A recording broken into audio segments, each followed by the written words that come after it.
Hi viewers, welcome to our channel. Vangaveeti Radha గారు జగన్మోహన్ రెడ్డి గారి పైన కొన్ని వ్యాఖ్యలు చేయడం జరిగింది. ఇంతకు ఆయన ఏం కామెంట్స్ చేశారు అని అంటే, జగన్ గారికి సహాయం చేద్దాం, నా మాట వినండి అని అన్నారు. సో చాలా మంది ఆశ్చర్యపోతున్నారు, రాధా గారు ఏంటి ఈ విధంగా వ్యాఖ్యలు చేయడం ఏంటి అని చెప్పేసి.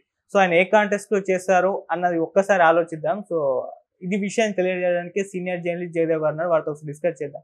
సార్ నమస్కారం.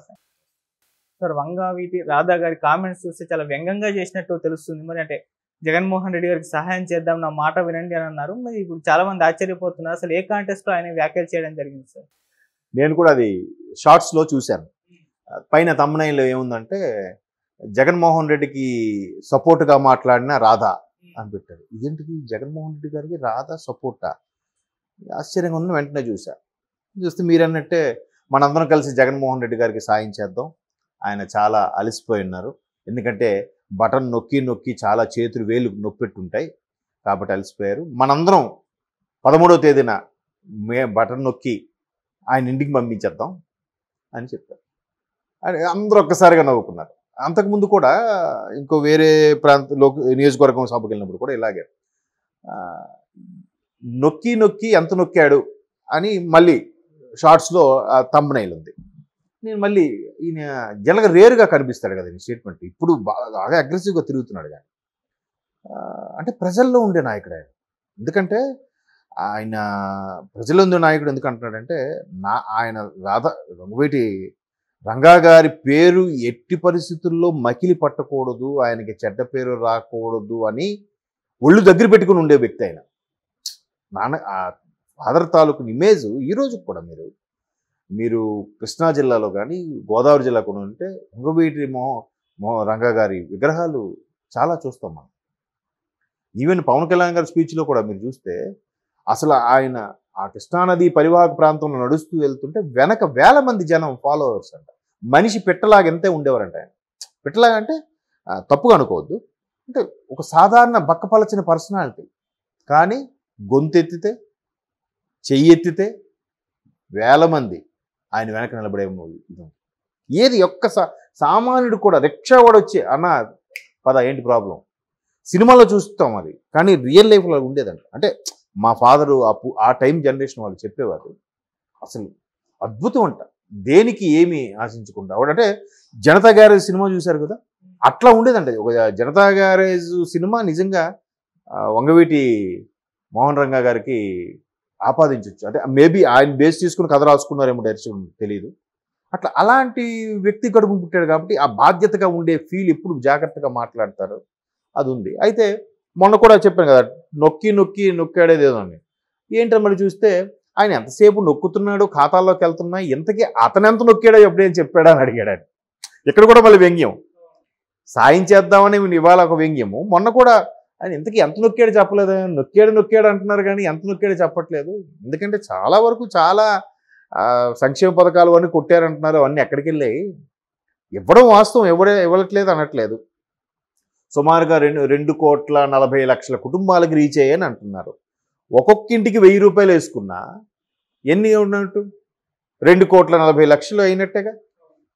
2,40,00,000 ఖాతాలు, దాన్ని ఏమంటారు, కంట్రోలర్ ఆడిట్ జనరల్ ఉండదు కదా, కాగ్ నివేదికలు ఇవన్నీ చూస్తే అంత లేదు, 1,40,000 ఎంతో రీచ్ అయినట్టుగా ఉందంట. మిగతా 1,00,000 కోట్ల పైమాట ఏమైనట్టు?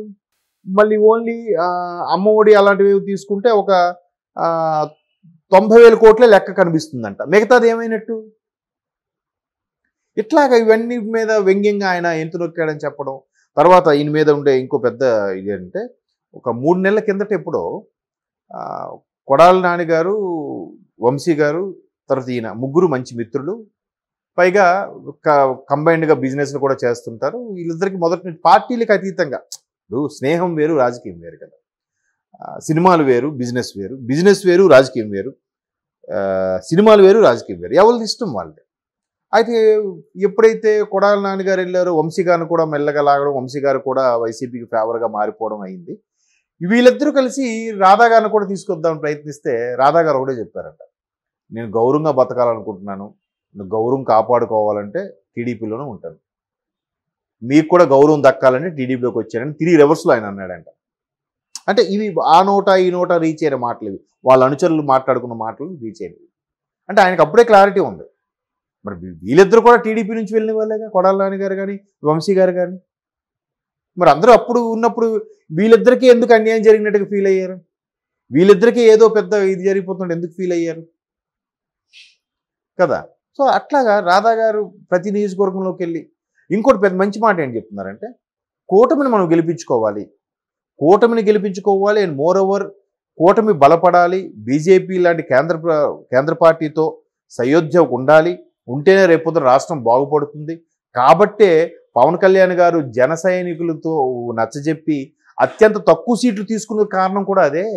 వాళ్ళకి రావాల్సిన ఒక ఎంపీ సీటు కానీ, వాళ్ళకి రావాల్సిన మిగతా 6-7 అసెంబ్లీ నియోజకవర్గాలు కానీ బీజేపీ వాళ్ళ కోసం వదిలేసి వీళ్ళు చేస్తున్నారు. అది మనం గుర్తించాలి. ఆ కూటమి ఓట్లు ఎక్కడ ప్రభుత్వ వ్యతిరేక ఓటు చీలిపోకూడదనే కదా ఆయన మొదటి నుంచి చెప్తున్నారు. దాన్ని మనం గుర్తించి బలపరచాలి.